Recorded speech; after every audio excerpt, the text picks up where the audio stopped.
pemerintah melakukan penyempurnaan dengan melakukan reformulasi dan memberikan penjelasan terhadap pasal-pasal kontroversi berdasarkan masukan dari berbagai unsur masyarakat serta kementerian dan lembaga terkait.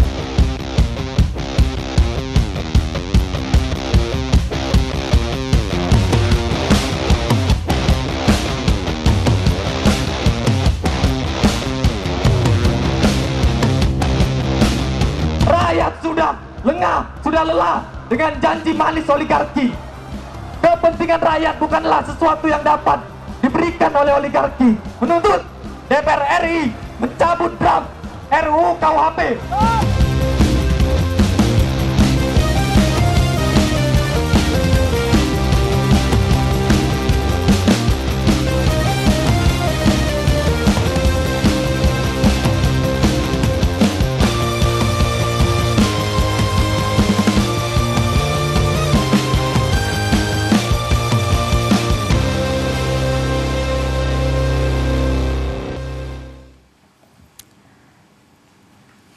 Selamat malam, Anda menyaksikan Forum Fristian bersama saya Fristian Grich. Hari ini pemerintah melalui Kementerian Hukum dan HAM, tepatnya Wakil Menteri Hukum dan HAM, Edi Hiary, menyerahkan draft terbaru rancangan Kitab Undang-Undang Hukum Pidana. Tentu kita ingin tahu lebih dalam apa sebenarnya yang berubah dari tahun 2019, setidaknya dari tahun 2019 ketika itu Presiden Jokowi meminta untuk ditunda dan kemudian draft terbaru di 2022 ini yang diserahkan siang tadi ke Komisi 3 untuk dibahas lebih lanjut.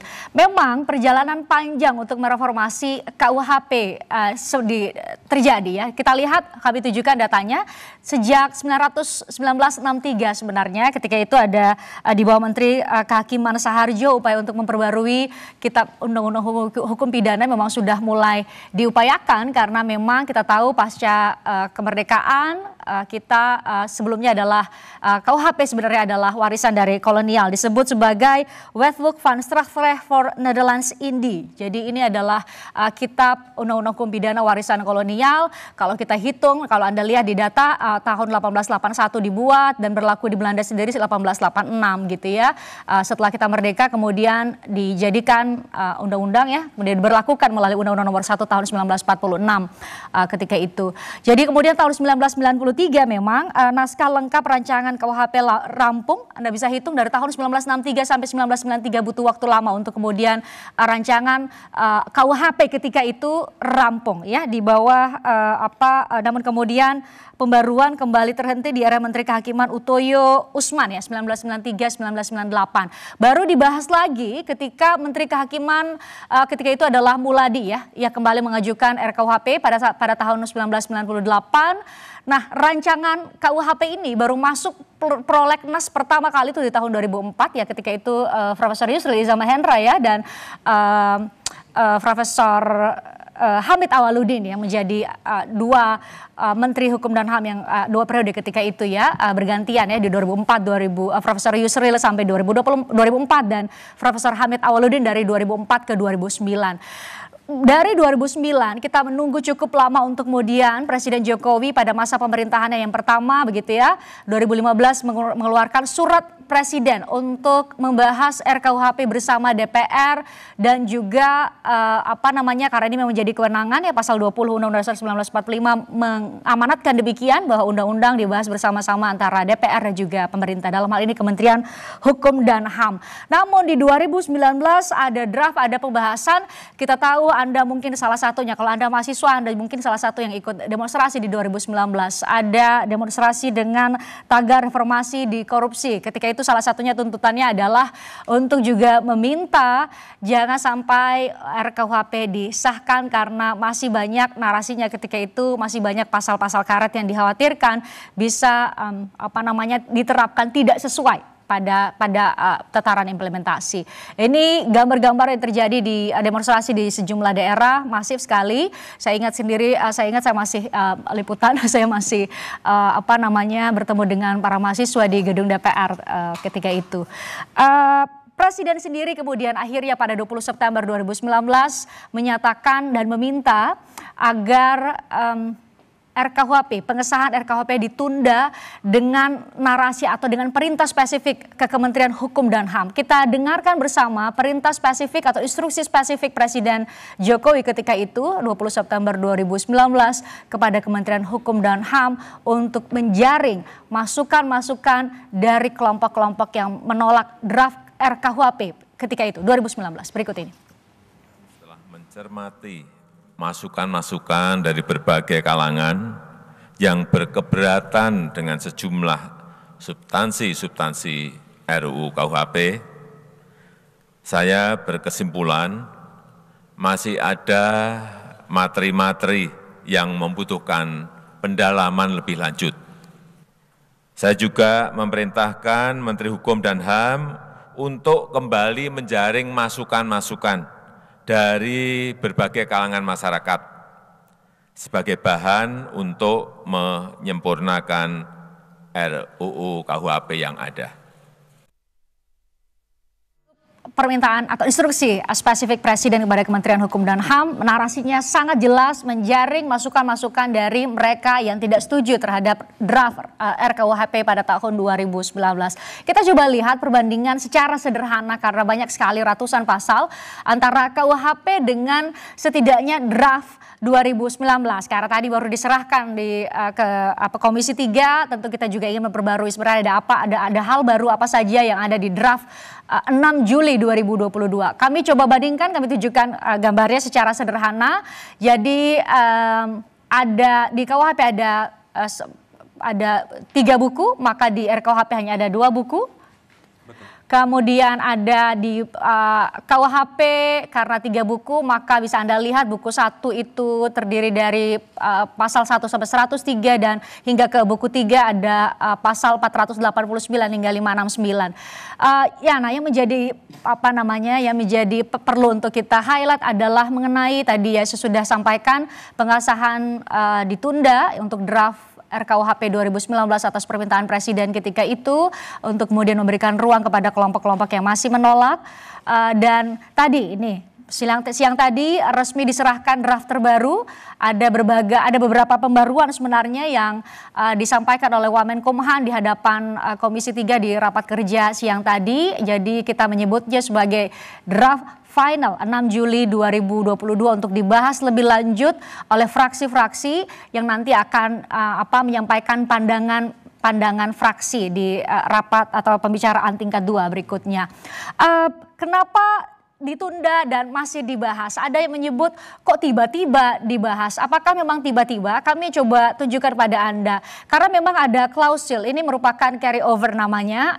Ini adalah, karena tadi saya tunjukkan bagaimana lini masa dari tahun 1993, kemudian 2004 ya sampai kemudian 2015 kita punya diperintahkan oleh Joko Widodo untuk melanjutkan pembahasan mengenai RKUHP, kemudian ditunda. Dan ini kenapa dibahas kembali? Karena ini merupakan carry over dari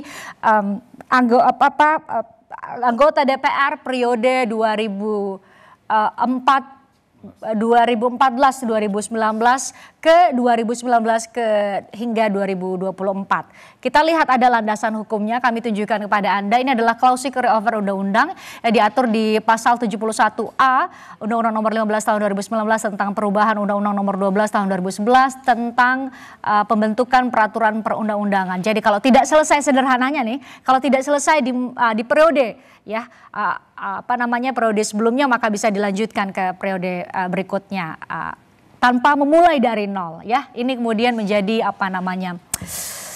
legal reasoning kenapa pasal ini ada, supaya ada keberlanjutan. Jangan sampai kemudian setiap ganti 5 tahun sekali anggota DPR kita apa yang sudah dibuat mulai dari nol lagi. Ini yang kemudian menjadi alasan, jadi disebut sebagai tiba-tiba juga tidak ya, karena memang ada ini merupakan carry over dari tugas anggota DPR periode sebelumnya. Saya tunjukkan kepada Anda, ini narasi penting untuk kita dengarkan bersama tadi disampaikan oleh Wamenkumham. Ada 14 pasal krusial memang, salah satunya adalah mengenai penghinaan terhadap presiden, penghinaan terhadap, ini dalam konteks untuk kita bicarakan nanti ya dengan para narasumber yang sudah saya undang. Kita dengarkan bersama apa sih hal baru yang kemudian ada di draft terbaru 6 Juli 2022, draft RKUHP 2022. Apa yang paling baru? Kita dengarkan bersama cuplikan pernyataan Wamenkumham Profesor Edy Hiarie di hadapan Komisi 3 DPR RI siang tadi. Sinkronisasi batang tubuh dengan penjelasan ini ditambahkan penjelasan mengenai kritik terkait pasal 218 ayat 2 yang menyangkut penyerangan harkat dan martabat presiden atau wakil presiden. Jadi kami menambahkan di penjelasan mengenai kritik yang dimaksud dilakukan untuk kepentingan umum adalah melindungi kepentingan masyarakat yang diungkapkan melalui hak berekspresi dan berdemokrasi, misalnya melalui kritik atau pendapat yang berbeda dengan kebijakan presiden dan atau wakil presiden. Kritik adalah menyampaikan pendapat terhadap kebijakan presiden dan wakil presiden yang disertai uraian dan pertimbangan baik buruk kebijakan tersebut. Kritik bersifat konstruktif dan sedapat mungkin memberikan suatu alternatif maupun solusi dan atau dilakukan dengan cara yang objektif. Kritik mengandung ketidaksetujuan terhadap perbuatan, kebijakan atau tindakan presiden dan wakil presiden. Kritik juga dapat berupa membuka kesalahan atau kekurangan yang terlihat. Dan selanjutnya kritik tidak dilakukan dengan niat jahat untuk merendahkan atau menyerang harkat dan martabat, menyinggung karakter atau kehidupan pribadi presiden dan wakil presiden. Itu satu klausul yang satu dari banyak klausul yang dilakukan desinkronisasi antara batang tubuh dengan penjelasan. Artinya ada penjelasan yang diharapkan tidak menjadi banyak yang menyebut ini sebagai pasal karet, maka kemudian menjadi lebih spesifik, menjadi lebih jelas, sehingga namanya juga penjelasan ya. Jadi menjadi lebih jelas begitu ya, tidak kemudian bisa diartikan atau dimaknai berbeda oleh orang per orang. Saya akan berbincang dengan sejumlah narasumber yang sudah hadir di studio Forum Christian. Yang hadir ada dua lagi akan bergabung belakangan, tapi kita akan tentu ingin membahas lebih dalam mengenai draft terbaru dan bagaimana ke depannya setelah kita melalui jalan panjang untuk mereformasi KUHP kita. Saya perkenalkan sejumlah narasumber yang sudah hadir. Ada Albert Aris, anggota tim sosialisasi RKUHP Kementerian Hukum dan HAM. Mas Albert, terima kasih sudah hadir di Forum Christian. Sama-sama Christian. Ini kalau narasumber satunya lagi, saya pakai baju merah, ini baju kuning, kelihatan sekali, pasti kenal. Ini adalah baju alma mater dari Universitas Indonesia. Saya perkenalkan Melki Sedek Huang, Koordinator Bidang Sosial Politik BEM UI. Terima kasih Melki sudah hadir di Forum Christian. Tidak hanya kita bertiga, Profesor Andi Hamzah ini kayaknya guru kita semua. Profesor Andi Hamzah bergabung melalui sambungan Zoom. Selamat malam Prof. Selamat malam. Terima kasih sudah berkenan. Ya, selamat malam. Selamat malam, terima kasih. Malam Prof. Prof, selamat malam. Ya. Nih Albert sampai kemudian memberikan salam karena bagi kami mahasiswa hukum, Prof ini adalah guru bagi kami. Prof, saya mau minta tanggapan Prof terlebih dahulu sebelum saya minta Albert untuk menjelaskan sebenarnya apa yang terjadi tadi siang di rapat kerja dengan Komisi 3. Prof, tadi kami cuplik sedikit dari Wamenkumham memberikan pernyataan bahwa ada perbaikan dari draft RKUHP 2019 ke draft terbaru 6 Juli 2022 ini adalah salah satunya adalah sinkronisasi antara batang tubuh dan penjelasan. Sederhananya, pasal-pasal yang diduga mungkin bagi sebagian pihak itu akan menjadi pasal karet diberi penjelasan untuk kemudian tidak multi tafsir. Prof melihatnya bagaimana, Prof? Begini ya, saya mulai dengan sebenarnya rancangan KUHP itu sebenarnya diserahkan 1992 kepada Menteri Kehakiman Ismail Saleh oleh Ketua Profesor Barjono Rekso Diputro dari UI. Saya ikut serta karena saya anggota ya. Nah, itulah sebenarnya mulainya. Nanti belakangan diubah-ubah waktu Muladi menjadi menteri, diubah-ubah oleh Profesor Barda seperti yang sekarang. Jadi persoalan yang diperdebatkan sekarang yang ditambah-tambah itu. Jadi begini ya. Ada beberapa pasal, bukan itu saja. Penghinaan presiden itu ada negara mencantumkan, ada yang tidak.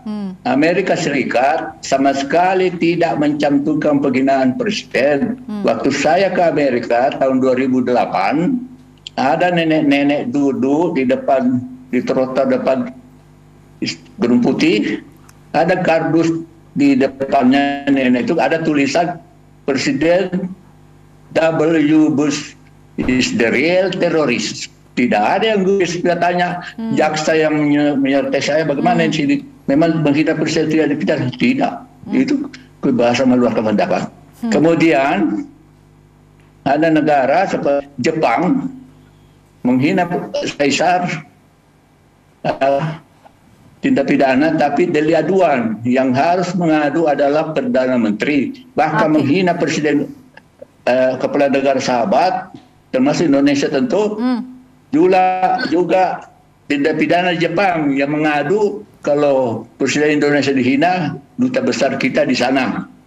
Kemudian Jerman mencantumkan penghinaan ke presiden dengan ketentuan ada ayat 2, penuntutan baru dimulai ketika jaksa minta izin dari presiden untuk meneruskan. Jadi minta, bagaimana Pak, kita teruskan? Ya, teruskan. Tidak usah teruskan. Dia cuma bilang si BY bawa kerbau di Kemonas. Tidak usah itu, bikin ribut saja. Betul ya? Nah, jadi ini mahasiswa ribut karena tidak ada penjelasan sebenarnya apa bedanya kritik dengan penghinaan. Prof, tadi jelas saya sudah itu. Prof, kalau penghinaan pribadinya diserang. Nah, Prof, kalau kebijaksanaan yang mengurus negara itu kritikan. Prof, jelas bedanya itu. Jadi di Belanda ada orang mengatakan ratu terlalu banyak keluar negeri menghambur-hamburkan uang negara. Tidak dipidana karena itu kebijaksanaan mengurus negara. Tapi ada orang di Belanda telah dihukum. Baik, Prof. Karena dimatakan dandanan Ratu Nora seperti pelacur. Ya. Dia dihukum. Itu sebagai penghinaan personal ya, penghinaan terhadap pribadi ya, Prof. Di Indonesia sama Orla udah lama. Ada pengusaha di Palembang mengatakan di depan buruh, antara ada PKI di situ. Ya. Itu Monas, lambang titik-titik Bung Karno. Ya. Dia dihukum. Itu dihukum. Oke. Baik, Prof. Prof, mohon izin. Saya jadi nanti ada bedanya. Kalau kritikan mengurus negara. Ya. Walaupun keras, tapi kalau pribadinya misalnya di itu penghinaan juga di televisi dulu ada orang mengatakan ini kurus krempeng, kekurangan gizi.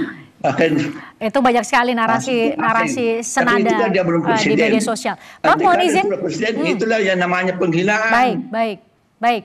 Prof, mohon izin saya minta Mas Albert untuk menjelaskan Mas Albert tadi. Kasih pengertian mahasiswa itu tidak akan ada demo, tapi bukan. Nah, kira-kira Prof, mohon izin saya lanjutkan ke Mas Albert ya, Prof ya. Nah, putusan MK juga membatalkan tahun 2006 ya. Keliru besar juga. Baik. Penghinaan kepada kepala negara asing masih ada dalam KUHP. Bagaimana menghina kepala negara asing dihukum, menghina presiden sendiri tidak. Jadi keliru besar itu. Ya. Jadi itulah. Jadi sekali lagi bukan penghinaan presiden saja yang menjadi persoalan dari KUHP itu. Ada banyak hal lain. Ada misalnya fornication dihukum. Fornication. Baik, Prof, mohon izin saya ke Mas Albert dulu ya. Tadi Mas Albert saya sudah tayangkan tadi cuplikan Profesor Edi Hiarie menyampaikan. Itu bagian yang penting untuk kita simak. Ternyata kemudian pasal itu diberi penjelasan supaya tidak menjadi karet. Anda mungkin bisa cerita lebih lanjut sebenarnya pasal-pasal yang selama ini dianggap menjadi dinilai atau dikhawatirkan bisa menjadi pasal karet diberi secara spesifik penjelasan sehingga kemudian tidak bisa ditafsirkan atau menjadi multitafsir, salah satunya itu tadi ya, sudah kami cuplik. Betul sekali, Christian. Jadi apa yang disampaikan oleh Pak Wamenkumham tadi merupakan pelaksanaan dari instruksi Presiden untuk menjaring masukan dan juga aspirasi dari kelompok-kelompok yang memang merasakan keberatan. Oleh karena itu, dalam penjelasan Wamenkumham tadi, penjelasan dari pasal 218 RKUHP tentang penyerangan harkat dan martabat diri presiden 218 ya? Sudah diberikan penjelasan yang sangat cukup sehingga masyarakat bisa membedakan mana yang kritik, mana yang delik. Kalau kritik itu kan ditujukan kepada kebijakan, kepada policy yang diambil oleh presiden sebagai kepala pemerintahan. Nah, sedangkan kalau delik, kita tentu semua sepakat bahwa penghinaan itu dimanapun juga tidak dapat dibenarkan.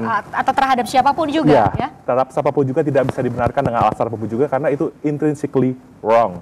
Atau dalam bahasa Latinnya mala per se atau reh delicten dalam bahasa Belandanya. Artinya memang kita baru sepakat masalah itu diatur sebagai permasalahan perdata kan seperti di Inggris atau tadi seperti di Amerika, seperti Prof. Andi Hamzah guru saya sampaikan, tetapi juga di negara lain kriminalisasi terhadap penghinaan itu memang ada dan masih berlaku sampai saat ini. Jadi ada negara yang menerapkan, ada negara yang tidak. Maka politik hukum kita memilih untuk mengaturnya dengan batasan yang disampaikan di penjelasan. Maksud Anda begitu? Exactly, karena rancangan KUHP yang ditawarkan oleh tim perumus KUHP merupakan cerminan dari keperadaban bangsa Indonesia. Artinya, rancangan KUHP yang kita miliki ini tidak berkiblat pada atau tidak mengacu pada KUHP Amerika, KUHP Cina, KUHP Eropa, tapi inilah Indonesian Way yang dirumuskan untuk menghormati hak orang lain, menghormati hak asasi orang lain, menghormati privasi orang lain, menghormati juga kebebasan orang lain. Kurang lebih seperti itu, Presiden. Itu poinnya. Nah, saya mau dapat tanggapan dari Melki. Melki 2019 mungkin salah satunya Melki juga ada di mana-mana ya selain di DPR. Setelah mendapatkan sudah baca tadi draft yang 6 Juli 2022? Sudah. Ada yang mau Anda masih kritisi dengan kemudian ada sinkronisasi batang tubuh dengan penjelasan termasuk poin-poin krusial dan termasuk pasal yang diduga atau diduga kuat bisa jadi nih pasal karet. Sebenarnya kalau ngelihat draft yang terbaru 6 Juli tahun 2022, kita melihat ada beberapa kritik dari elemen masyarakat sipil yang diakomodir. Seperti misalnya di aborsi, di perihal kekuasaan umum dan lain sebagainya gitu. Tapi kita melihat jika ini semua mampu diakomodir dengan baik, tentunya banyak pasal lain yang belum terakomodir juga sejatinya bisa diakomodir dengan baik gitu. Seperti misalnya pasal 218 tadi tentang penghinaan presiden gitu. Dikatakan bahwa sudah ada penjelasan untuk membuat ini tidak karet gitu misalnya. Dijelaskan bahwa kritik itu harus konstruktif. Dijelaskan terus bahwa harus menjelaskan secara spesifik yang dikritik apa, kenapa tidak setuju ya. Benar-benar. Dan juga dikatakan bahwa kritik itu membuka kesalahan dan tidak menyerang martabat dan lain sebagainya gitu. Tapi masyarakat Indonesia masih belum kelar belum selesai soal kritik dan penghinaan. Dan ini kemudian menurut kami masih belum selesai. Penjelasan ini tidak begitu jelas dan masih menimbulkan karet. Seperti misalnya, kritik itu harus konstruktif. Parameter konstruktif ini bagaimana gitu? Haruskah semua pendapat ilmiah kita keluarkan? Haruskah semua pendapat dari masyarakat yang mampu mengenyam di pendidikan tinggi itu dikatakan sebagai konstruktif? Nyatanya tidak semua masyarakat Indonesia mempunyai akses untuk bisa mengkritisi dengan konstruktif tadi jika parameternya adalah akademis ilmiah dan lain sebagainya gitu. Jika dikatakan bahwa kritik itu tidak menyerang pada martabat dan lain sebagainya, martabat ini pun delik aduan gitu. Yang mana masih sangat subjektif gitu loh. Ketika kita BEM UI tahun lalu menyatakan bahwa Jokowi the king of lip service gitu misalnya. Kita mengkritisi Jokowi sebagai the king of lip service karena berbagai kebijakan beliau nyatanya kontra narasi dengan apa yang beliau ucapkan sebelumnya. Gitu. Jadi kami merasa bahwa jika Jokowi the king of lip service kemudian dikatakan sebagai penyerangan martabat bagi mereka yang merasa ini adalah penyerangan, delik aduan dan lain sebagainya, ini masih belum jelas, masih menghadirkan ketidakjelasan. Tapi ketika itu kalau misalnya disertai dengan penjelasan mengenai kenapa menjadi disebut demikian atau mengatakan atau memberikan julukan kepada presiden atau lambang negara lain, demikian kan tadi kalau berdasarkan penjelasan Pak Menkumham termasuk tidak Mas Albert? Iya, jadi Frisian saya perlu menyampaikan gini, menyusun KUHP di negeri yang sangat majemuk, multi etnis, multi religi, multi ras dan lain sebagainya itu sangat tidak mudah. Dan mungkin nanti bisa dikonfirmasi juga dengan Prof. Andi, ada 3 jenis delik yang memang tidak pernah sama pengaturan di seluruh dunia, yaitu pertama delik politik, kedua delik kesusilaan, ketiga delik penghinaan. Tadi saya sampaikan mengenai penghinaan. Nah, artinya setiap masukan yang disampaikan itu kita sudah berupaya untuk mengakomodir dalam penjelasan gitu kan. Sebenarnya menurut hemat saya sederhana kok membedakan antara kritik dan delik itu sederhana sekali. Kalau memang, mohon maaf ya, saya memahami kondisi yang terjadi di lapangan, misalkan pada saat unjuk rasa, panas-panasan, desak-desakan, itu bisa saja terlontar kata-kata yang kasar gitu kan. Tetapi itu kan di sebagian bangsa yang beradab, bangsa yang Pancasilais, itu nggak boleh keluar kata-kata menghina, menghujat, mencaci maki dengan kata-kata kebun binatang.